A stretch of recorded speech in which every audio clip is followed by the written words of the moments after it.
tremendo de ministración con la clase de los mayores. Han hecho un gran trabajo todos los monitores de preparar actividades. Están todos los días cubiertos desde el principio hasta el fin, con actividades, con enseñanzas. Todas las actividades tienen una misma línea para poder llevarles a una reflexión, a un pensamiento. Y ellos han tirado de todos los recursos, de todos. Han traído y han grabado vídeos. Y la verdad es que cuando llegas allí hay un ambiente increíble. Increíble. Están todos los niños súper bien. Todos los pequeños, los papás que se ven tan angustiados por ahí, hay algunos por ahí atrás. Heriberto el otro día le ofrecí pañuelos y todo, pero me decía, no hace falta, ¿verdad? Pero la realidad es que están súper bien, están muy, muy bien, están bien cuidados, todos se encuentran bien, están disfrutando mucho. Y así que los papás que están así un poquito, Gabriela está increíble. Está con los bichos, estaba con todo el rato cogiendo bichos, caracoles. Me gustan los caracoles, decía. Así que están todos muy bien, pueden estar tranquilos, pueden despejar su mente y concentrarse en lo que Dios nos quiere hablar hoy, ¿verdad? Y para los que no tienen niños, igual, ¿sí? Y en estos días yo escuchaba una canción y esa canción me llevaba a reflexionar y es una canción que canta un texto bíblico. Entonces, últimamente, pues a mí, como me gusta tanto saber el significado de las palabras y demás, cuando lo buscas en la red, pues vas más lento, ¿verdad? Y yo me he acostumbrado a hablar con mi inteligencia artificial y le digo, oye, mira, tengo una pregunta. Quiero saber el significado de Habacuc, ¿no? Y entonces, Habacuc, cuando buscamos el significado, pues el significado es abrazar. Y digo, ¡ay, qué bien! Digo, entonces, el significado de Habacuc, porque yo le hablo así, es abrazar, entiendo. Dice, bueno, hay algunos eruditos, hay algunos historiadores que dicen que además proviene de una raíz del hebreo también que significa luchar. Y entonces digo, abrazar y luchar me gusta más, abrazar y luchar. Y empecé a darle vueltas a abrazar y luchar y vino a mi mente no sé quién ve deporte aquí, yo veo todos los deportes y me gustan mucho, y hace poco hubo una gran pelea, ¿verdad? Por un cinturón del campeón mundial. Lo que pasa es que esa pelea duró muy poco, duró muy, muy poco. Entonces yo empezaba a abrazar y luchar y empecé a recordar peleas, y hay una pelea mítica que los jóvenes evidentemente no conocen, porque fue en el 73, pero yo tampoco, ¿sí? Yo no la vi, no había nacido, pero está internet. Entonces me puse la pelea de Muhammad Ali con George Foreman. Dos grandes pesos pesados, pero pesos pesados. Y cuando los ves pelear en ese noble arte del boxeo, están peleando. Yo voy a pedir ayuda a mi ayudante. Ayudante, ¿puedes venir por aquí? Sí. Le he prometido a mi... ¿Cuántos saben que yo tengo dos hijos? ¿Sí? Pero en realidad tengo tres. Y entonces le he prometido a mi tercera hija, que es adoptada, le he dicho, no le voy a hacer daño porque hoy es su cumpleaños. Felicidades, Noé.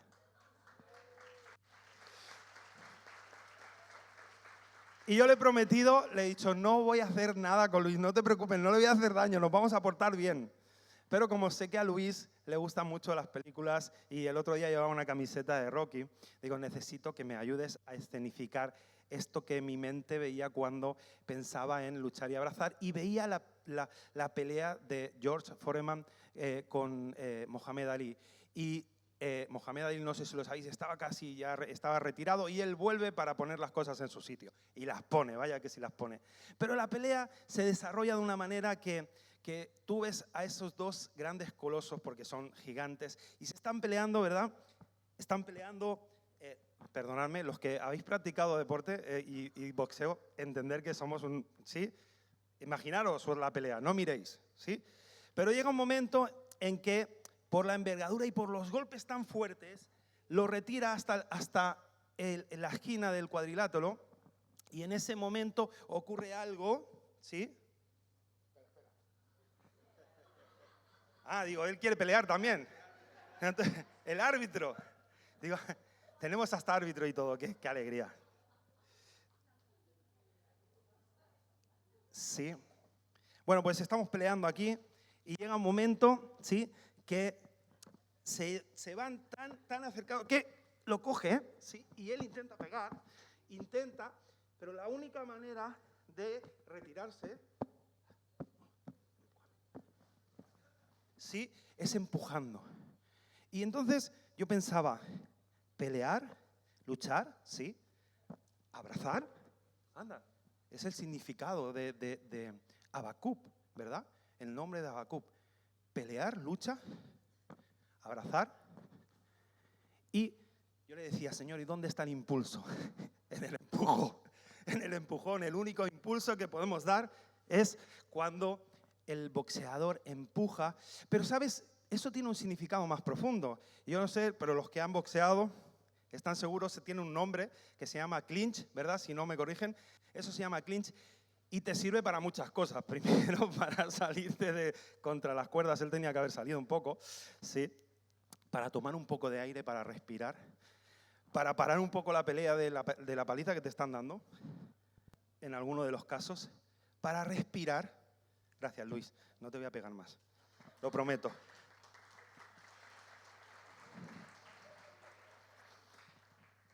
Pero en esa imagen que venía a mi mente, claro, empiezas a buscar similitudes. Y vi una predicación que hablaba de estas cosas y tomé algunas cosas que me gustaron mucho. Pero la realidad es que yo me imaginaba esa pelea, ese abrazo, ¿verdad? Y cuando lo veía en la pelea de Foreman, lo vi representado y veía ese tomar aire, veía ese respirar, porque realmente abrazar, y decía, no tiene mucho que ver con luchar, ¿verdad? Si no te lo imaginas en una pelea de boxeo, como que el abrazo y la lucha no, es difícil de unirlos en el mismo significado. Luchar y abrazar. Pero, ¿sabes?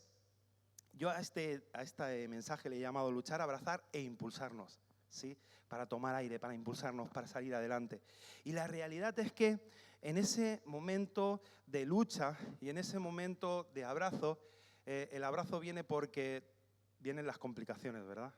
Viene un momento en que está recibiendo el peleador esa paliza, pero yéndonos a nuestra vida, dejando ese ejemplo aparte y yéndonos al significado de la palabra de hoy para nuestras vidas, la realidad es que, por ejemplo, ayer cuando estábamos con los niños, de repente estamos comiendo y empiezan a sonar todas las alarmas. ¿A quién le sonó la alarma de móvil?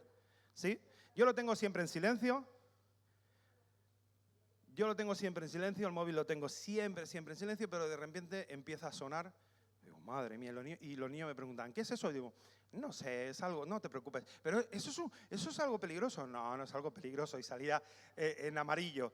Y digo, ¿no ves que es amarillo? Y dice, ¿y entonces si es en rojo? Digo, pues no sé, la roja sí que será peligrosa, pero esta no te preocupes. Pero ponía alerta Dana o algo así ponía y de repente empieza a llover de una manera tremenda. Además fue así, estábamos más arriba de Igualada y empieza a llover muchísimo y estábamos comiendo y se va la luz, ¿verdad? Y todos estábamos tranquilos, pero algunos niños estaban agarrados como lapas. Estaban así, tenía 4 niños encima de mí. Y digo, no os preocupéis, si todo está bien. No pasa nada, decían, me miraban así, no pasa nada. Y el Señor me habló mucho con esas miradas, porque estaban preocupados, estaban pasando un momento de dificultad, pero estaban sonriendo. Y esto me hacía pensar en cuanto pasamos nosotros momentos complicados, cuando estamos viviendo momentos en nuestra vida que realmente son difíciles, cuando perdemos un familiar, cuando perdemos un ser amado, cuando no entendemos por qué nos pasan las cosas. Y decimos, no es justo, Señor. He vivido de esta manera, siempre te he amado, ¿y por qué me pasan estas cosas? Y sufrimos de verdad. Y los niños en verdad estaban sufriendo, estaban temerosos, pero a la vez estaban con esa sonrisa, no, si estamos tranquilos. Y eso me hizo a mí pensar en que nosotros lloramos cuando tenemos dificultades, pero no podemos llorar como el resto llora. No podemos llorar como los que no tienen esperanza. Nosotros tenemos una esperanza mayor. Y sí, lloramos, sí sufrimos, sí pasamos dificultades, pero no podemos llorar como los que no tienen esperanza. ¿Y cómo es posible llorar? ¿Cómo es posible sufrir? ¿Cómo es posible pasar ese miedo, pasar esos momentos de dificultad y a la vez tener esperanza? Y yo ayer lo veía en los niños, porque estaban muertitos de miedo, pero a la vez con una sonrisa de decir, bueno, está aquí Paco, está conmigo. Para algunos, para mis hijos ya son mayores, pero para los pequeños, cuando ellos te ven, además les hice un vídeo de uniforme y les di instrucciones a cada una de las clases, entonces era el Paco, y estaban allí conmigo, como que les protegía, ¿no? Y a uno le gusta sentir que puede proteger, pero a los que tienen miedo les gusta sentir que alguien, y sentirse seguros con que alguien le puede proteger. Y eso es lo que nosotros deberíamos sentir con el Señor. Estamos seguros que tenemos esa esperanza. Y cuando miramos el libro de Habacuc, cuando nos vamos al libro de Habacuc, es un libro de tres capítulos, se lee muy fácil. Habacuc escribe muy bonito. Yo cuando lo leía, digo, me recuerda a mi esposa. Mi esposa escribe súper bien. Yo siempre digo, cuando escribe una dedicación, una dedicatoria, cuando hace escribe en Facebook o ha escrito alguna felicitación, digo, madre mía, qué bien escribe. Y lo estás leyendo y dices, wow, qué palabras, qué bien lo expresa, cómo expresa los sentimientos. Y cuando lees Habacuc, ves cómo Habacuc expresa súper bien los sentimientos. Pero la realidad del libro de Habacuc es que se encuentra, es un profeta menor, pero se encuentra hablando con Dios y en todo el libro este profeta no interactúa con el pueblo. No le dice al pueblo, oye, va a venir, no es como otros profetas que le dice el Señor, ves y diles qué tal y qué cual. No. El Señor es una conversación entre Él y el Señor en la que Él le dice, pero ¿no te estás dando cuenta el pueblo que tienes, que son un desastre? ¿No ves que estamos mal? ¿No ves que el pueblo está fatal? ¿No ves que se han ido detrás de otros dioses? Y entonces el Señor, te estoy poniendo en el contexto, le dice, no te preocupes, yo voy a hacer algo, pero no lo que esperaba. En el versículo 1, perdón, en el capítulo 1, versículo 6 dice, porque he aquí yo levanto a los caldeos, un pueblo que era una nación cruel y presurosa, que camina por la anchura de la tierra para poseer las moradas ajenas. Formidable es y terrible, de ella misma procede su justicia y dignidad. O sea, el Señor le dice, no te preocupes, que el enemigo más cruel lo voy a usar para derrotaros, para conquistaros, para aniquilaros. Menuda respuesta, ¿verdad? Y cuando leemos y cuando ves y lees Habacuc, esa conversación en la que él tiene con el Señor para decirle qué iba a hacer con su pueblo, ¿sí? Quiero que te hagas una idea. Él le estaba diciendo esto y el Señor le dice, no te preocupes, que voy a enviar a los peores para destruirles, porque son unos cazurros, porque son unos cabeza cuadradas, no te preocupes, que vamos a acabar con ellos. Imagínate cómo Habacuc se puede sentir. Y yo en ese momento estaba pensando, él se va a reclamarle al Señor, se va a pelear al Señor, ¿verdad? Y de repente recibe las peores noticias. Recibe las noticias de que la nación va a ser destruida, de que va a levantar al peor pueblo que existe, ¿sí? A los babilonios, para darles el merecido a Israel que se merece por haber seguido con dioses ajenos. Sí, estamos un poquito en el momento de la historia, sí, nos hemos hecho la idea. Bien, vamos a orar para que el Señor bendiga esta palabra que vamos a leer ahora y que vamos a poder compartir. Señor, gracias. Gracias por tu palabra, Señor. Bendecimos ahora, Señor, este tiempo. Señor, te entregamos nuestro corazón, te entregamos nuestra vida. Señor, te pedimos que nos hables, que hables a nuestro corazón. Señor, que no solamente, Señor, sean palabras, Señor, sino que sea tu Espíritu Santo hablando a nuestro corazón, Señor. Te damos toda la gloria y te entregamos este tiempo para ti, Jesús. En tu nombre. Amén. Pues vámonos a Habacuc, capítulo 3, versículo 11. Y vamos a ver la importancia de tener esa esperanza que no elimina el dolor, pero sí que lo transforma, ¿verdad? Dice así, Habacuc 3:11, el sol y la luna se pararon en su lugar, a la luz de tus saetas anduvieron y al resplandor de tu fulgente lanza. Con ira hollaste la tierra, con furor trillaste las naciones. Saliste para socorrer a tu pueblo, para socorrer a tu ungido. Traspasaste la cabeza de la casa del impío, descubriendo el cimiento hasta la roca. Shelah. Horadaste con sus propios dardos las cabezas de sus guerreros, que como tempestad acometieron para dispersarme, cuyo regocijo era como para devorar al pobre encubiertamente. Caminaste en el mar con tus caballos sobre la mole de las grandes aguas. Oí y se conmovieron mis entrañas, a la voz temblaron mis labios. Pudrición entró en mis huesos y dentro de mí me estremecí. Si bien estaré quieto en el día de la angustia, cuando suba al pueblo el que lo invadirá con sus tropas, aunque la higuera no florezca, ni en las vides haya fruto, aunque falte el producto del olivo, y los labrados no den mantenimiento, y las ovejas sean quitadas de la majada, y no haya vaca en los corrales, con todo yo me alegraré en el Señor, y me gozaré en el Dios de mi salvación. El Señor es mi fortaleza, el cual hace mis pies como de ciervas y en mis alturas me hace andar. Al jefe de los cantores sobre mis instrumentos de cuerda. Sí, esto se ha colado. Y en las alturas me hace andar. Qué bonito. Y cuando lees estas palabras, escribe bonito, ¿eh? Te lo describe bien Habacuc, ¿verdad? Y dices, aunque... Pero luego termina tan bonito en las alturas.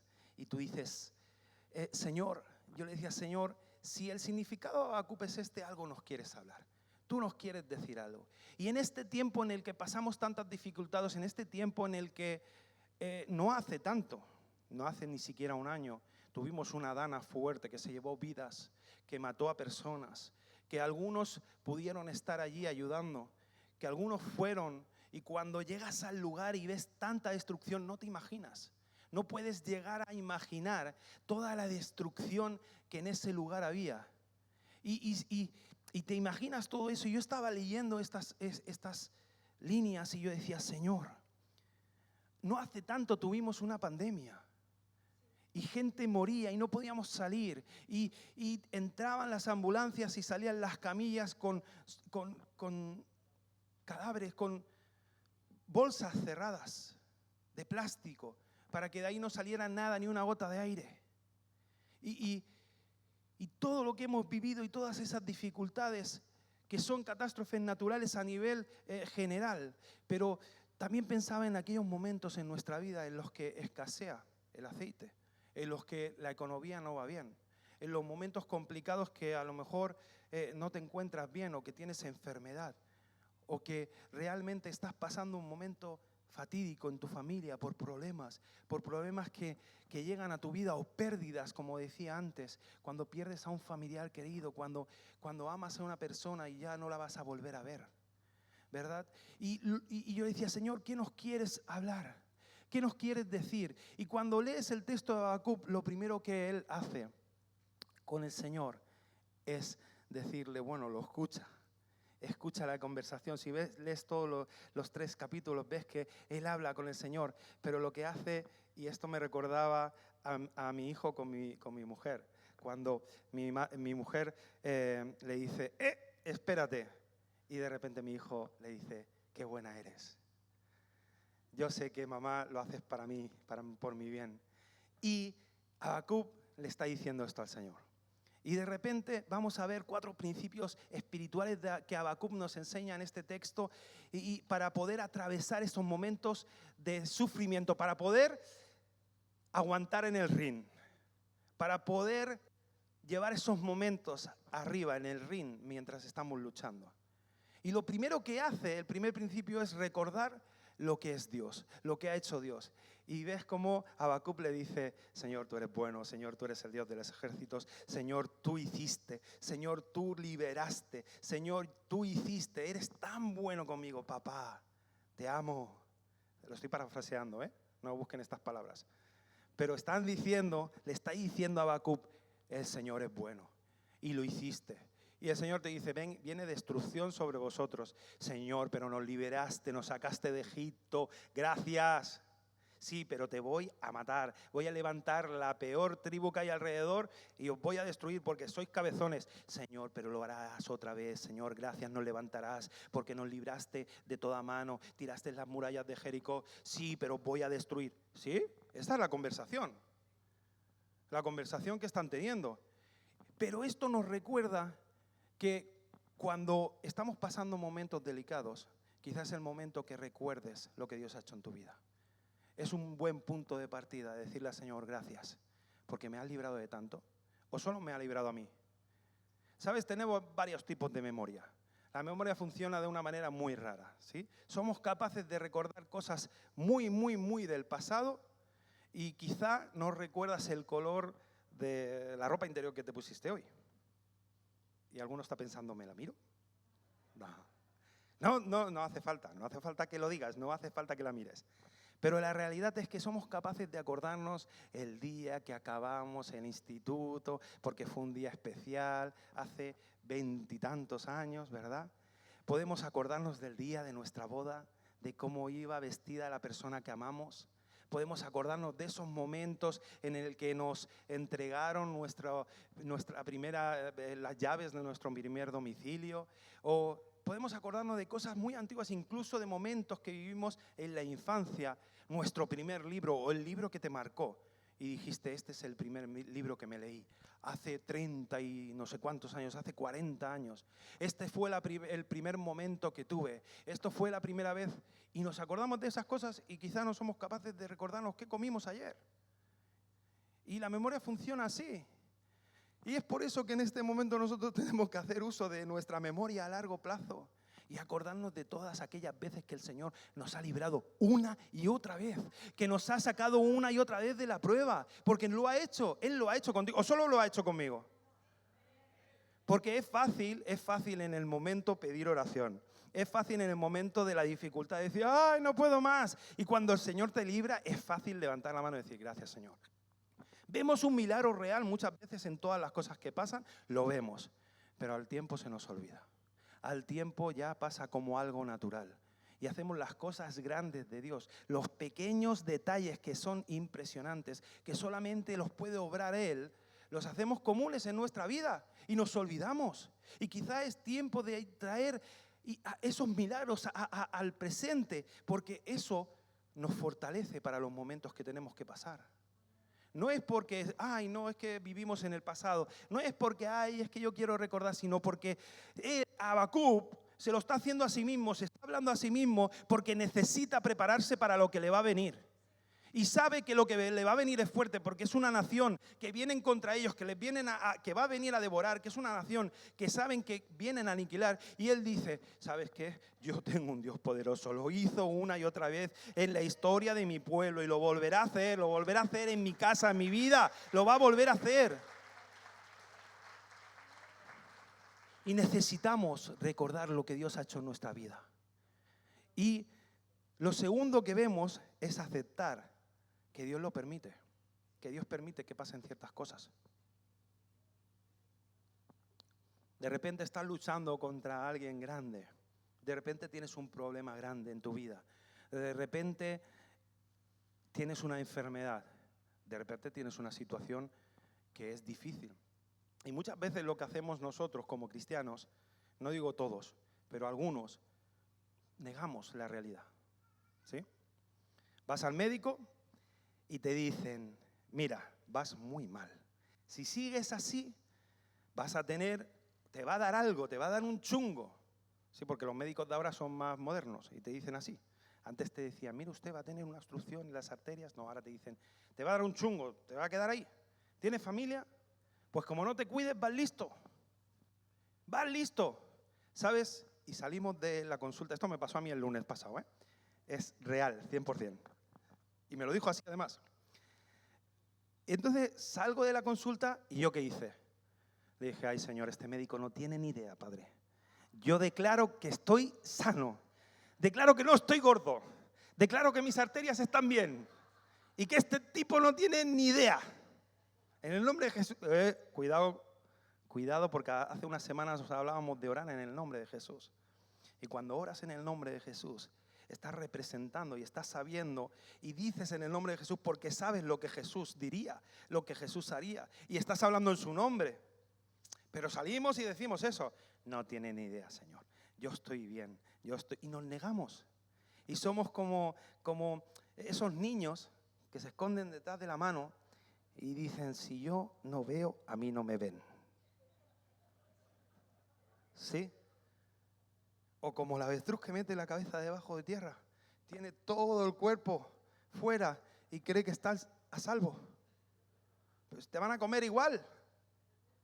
Pero a veces, como cristianos, negamos eso en nuestra vida. En vez de aceptar que lo que estamos pasando es real y que tenemos que trabajar en ello.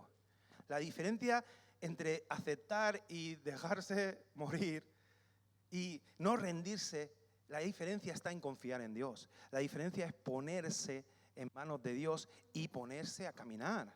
Saber y confiar que Dios sabe lo que hace. Dios sabe lo que hace, pero tenemos que confrontar lo que hay. No podemos desear, no podemos querer algo que tiene otra persona y no ponernos a trabajar para ello. No sé si me explico, pero hay que confrontar lo que tenemos, ¿sí? A veces nos vemos en problemas, nos vemos en lucha y decimos, ay Señor, pero es que a mí me gustaría, no sé, hoy estoy diciendo demasiado lo de los hijos, ¿no? Pero de repente ves a alguien que tiene un hijo ideal, que tiene un hijo educado, que tiene un hijo que sirve en la iglesia y dice, yo quiero un hijo como ese. Y tú oras al Señor y le dices, Señor, yo te lo entrego. Señor, yo te lo entrego y que sea así. ¿Sabes? Pero la diferencia entre acomodarse y rendirse y aceptar lo que te viene, porque tu hijo es un poco desastre, y la diferencia entre confiar en Dios, no solamente tenemos que hacer eso, sino que tenemos que confrontar. Tenemos que confrontar. Tenemos que coger a nuestro hijo y ahí pone el ejemplo que tú quieras y decirle, mira, esto no está bien que lo hagas. Está muy bien que quieras un hijo así, pero el tuyo es el que tienes que trabajar. Tu problema es lo que tienes que trabajar, tu vida es lo que tienes que trabajar. Y cuando digo eso puedes pensar en cualquier cosa, en cualquier ejemplo de tu vida real. Ay, a mí me gustaría tener una casa como aquel, ¿sabes? Pero hay que calcular los costes. Hay que ver si tienes un buen trabajo, si eres fiel en el trabajo, si vas a trabajar todos los días, si eres alguien de los que dice, no, viene la empresa de enfrente porque te quiere contratar, porque trabajas súper bien, porque eres un hombre que siempre llegas antes, porque das la cara. ¿O solo queremos los resultados? Porque cuando nos encontramos ante problemas, fíjate lo que le pasa a Habacuc. Habacuc está delante del problema y dice, oí y se conmovieron mis entrañas. Fíjate lo que le dice, ¿eh? Oí y se conmovieron mis entrañas. A la voz temblaron mis labios. Pudrición entró en mis huesos. Esto me recuerda a David. Pudrición entró en mi cuerpo y dentro de mí me estremecí. Si bien estaré quieto en el día de la angustia. Pero fíjate, dice, pudrición en mis huesos. Y ¿sabes? Esto me habla de que él estaba viviendo realmente lo que le estaba pasando. O sea, él sabía, y cuando escuchó a Dios, sabía que lo que venía era real. Que Dios no hablaba por hablar. Que Dios es un Dios real. Y cuando tú tienes un problema es real. Y él empezó a ver que lo que le venía era fuerte, que lo que le venía era grande, y empezó a somatizarlo en su cuerpo. ¿Sabes? Es una sensación rara. Es como cuando tienes un momento de estrés, de peligro, y tu cuerpo actúa de una manera que no te esperas. De repente tienes más fuerza en las piernas, pero hay cosas en tu cuerpo que no funcionan. Y eso es una respuesta que tiene el cuerpo ante una dificultad. Estamos diseñados para evitar el peligro, para poder responder a ese peligro, ya sea huyendo, ya sea enfrentándonos a él, pero de repente el corazón empieza a bombear más fuerte y tus músculos tienen como más fuerza, tienen más arranque. Y por otro lado, de repente tu piel palidece. ¿Sabes la expresión esta de que te quedaste blanco como un papel? ¿sí? Es porque has tenido una situación de estrés y tu cuerpo, tu cerebro ha identificado que necesitas tener esa sangre en otros lugares de tu cuerpo y de repente tu piel no toma ese tono y empieza. ¿Por qué? Porque pierde esa sangre, porque el cerebro se la está mandando a algo que te va a hacer falta para sobrevivir. Y te vuelve blanco. O cuando tienes una situación de extrema y dices, tengo un nudo en el estómago, porque el estómago te deja de funcionar. Porque el estómago gasta mucha energía y el cerebro es inteligente y dice, espera, la energía que derivo para devorar mis alimentos, para hacer la digestión, la paso a otros músculos, otras partes de mi cuerpo que son necesarias. ¿Me están entendiendo?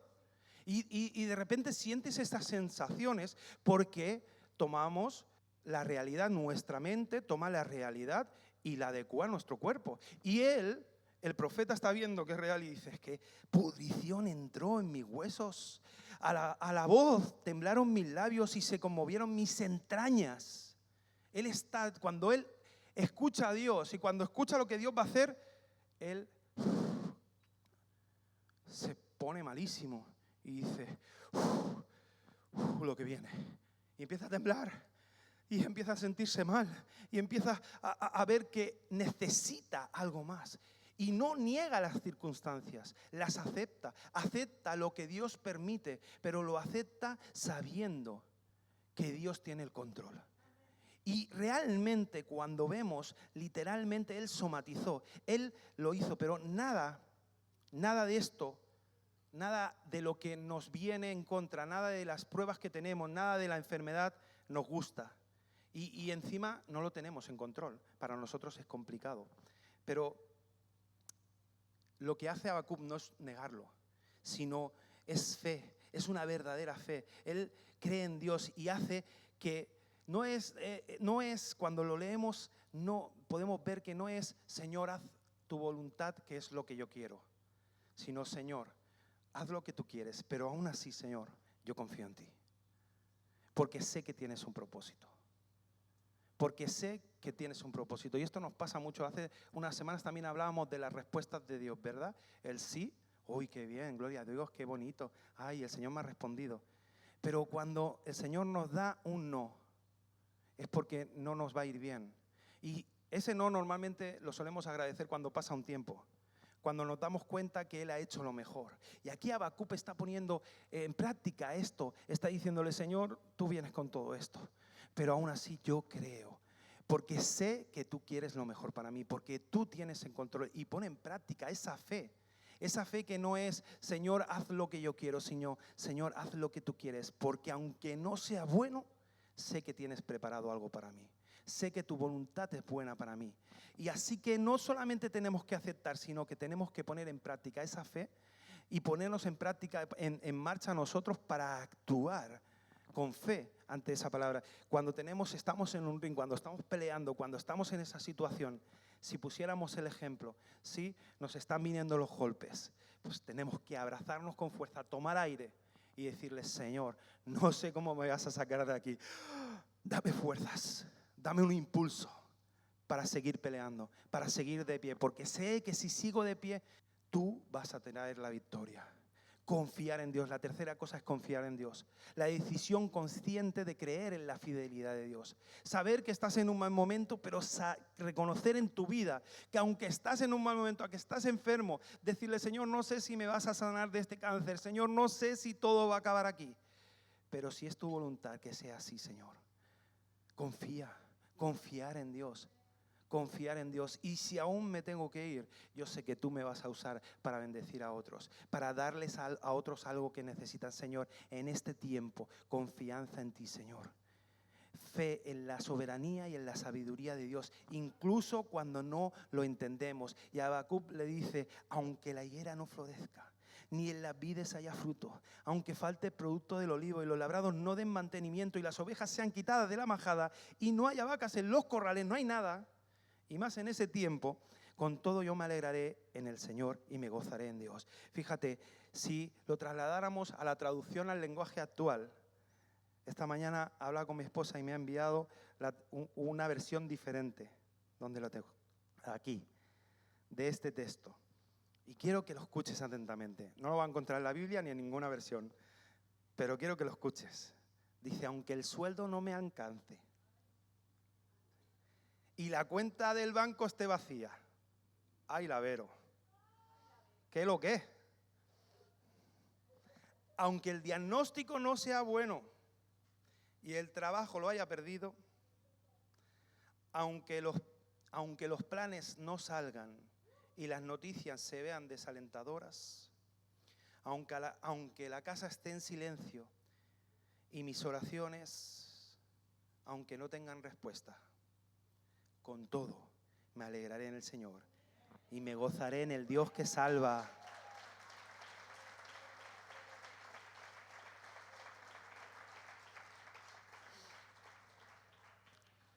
Confiar en Dios es pese a todo esto, Señor.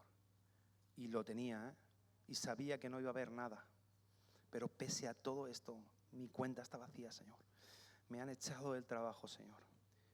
Parece que mi oración no sale de aquí. Parece que mi oración no va más allí. ¿Sabes? Yo aquí veo a un chico de 15 años que escribió un poema. Vamos allá con el poema. Estate atento al poema. Fíjate lo que dice el poema. Yo me pregunto cómo confiar cuando tienes un panorama así. Y yo imagino que este chico en este momento tuvo un problema grande y estaba en una gran crisis, en una gran depresión, y escribió este poema con un sentido, ¿no? Y él dijo, Dios no me ama. No puedes obligarme a creer que Dios es bueno. Esta es la gran verdad de la vida. Este mundo es producto del azar.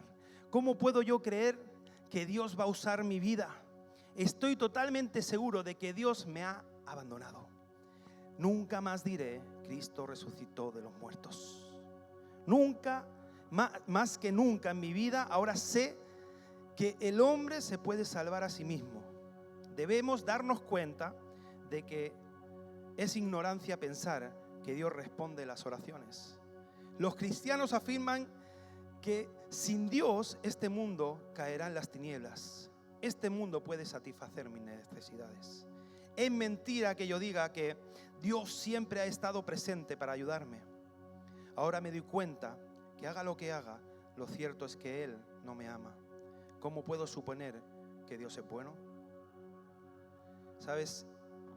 Y este poema es la letra literal.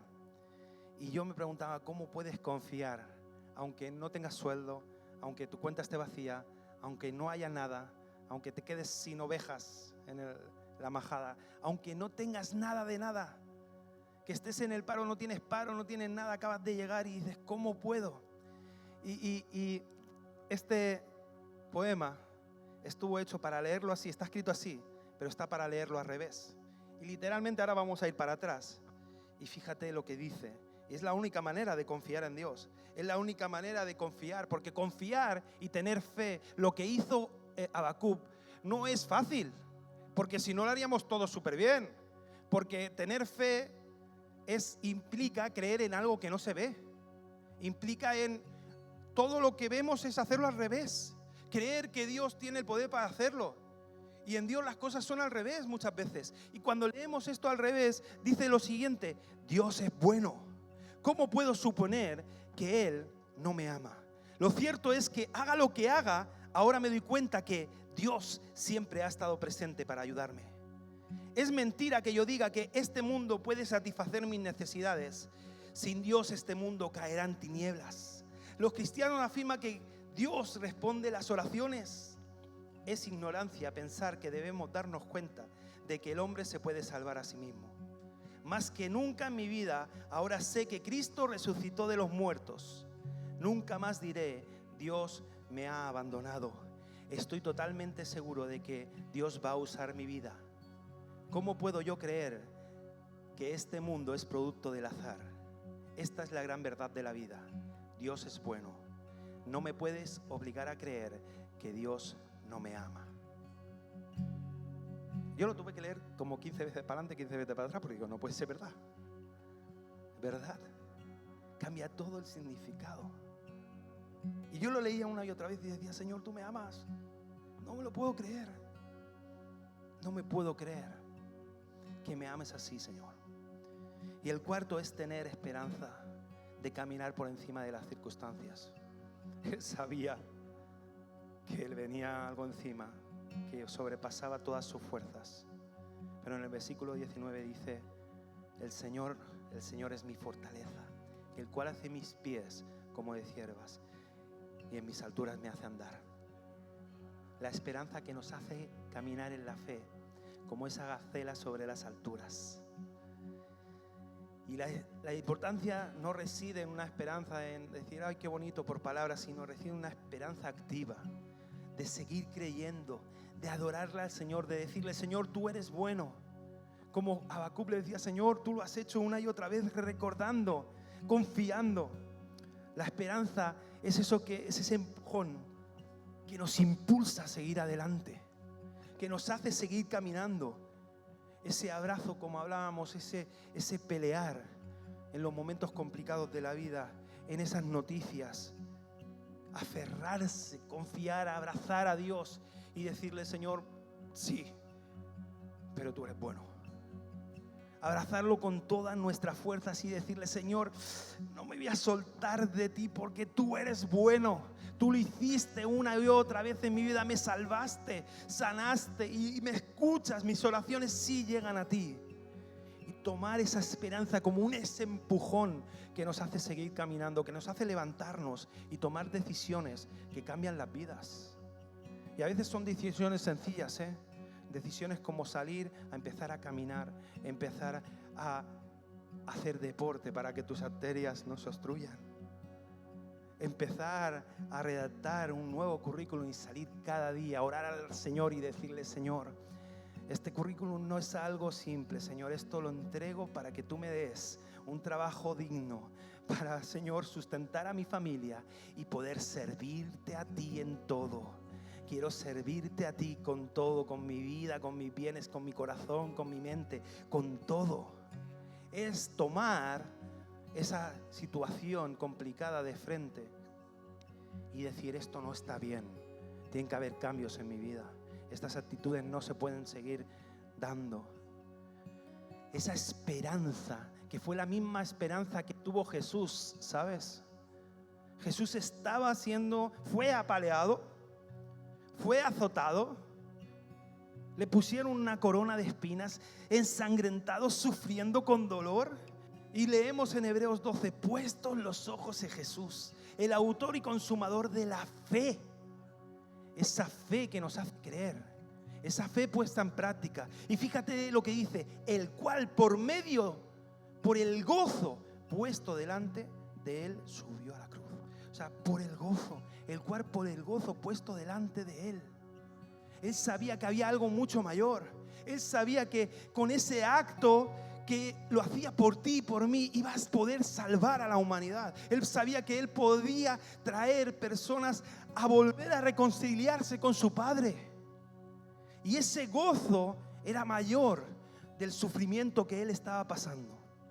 Él decidió, el autor y consumador de la fe, decidió que ese gozo fuera mayor que el sufrimiento, que los palos, que el látigo, que su carne abierta, que su sangre corriendo por su cuerpo.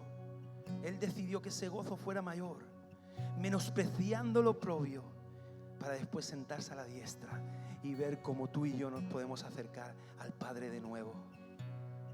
Así que toma ese ejemplo, toma el ejemplo de la esperanza en medio del dolor, como lo hizo nuestro Señor Jesús. Aunque no cambien las circunstancias, aunque tú no veas resultados, aunque te encuentres con un no de parte del Señor, que tú estés de rodillas pidiéndole una y otra vez, Señor, pero yo quiero, Señor, pero mira lo que me pasa, y una y otra vez encuentres un no por su parte, sigue creyendo, sigue confiando, abrázalo, lucha, peléalo, pero abrázalo y dile, no voy a soltar porque sé que me amas. Porque lo hiciste una y otra vez y lo volverás a hacer, Señor, porque en mis alturas me vas a hacer andar con pies de ciervas, porque me levantarás una vez más, porque lo que hagas, sé que es tu voluntad y que tú eres sabio y que lo tienes todo bajo control. Y no es resignación, no es que te dejes a la deriva. Esa es una esperanza divina, es una esperanza activa, confiando en el Señor Jesús, confiando en que aquel que lo hizo lo volverá a hacer, lo volverá a hacer una y otra vez. Canta conmigo esta canción.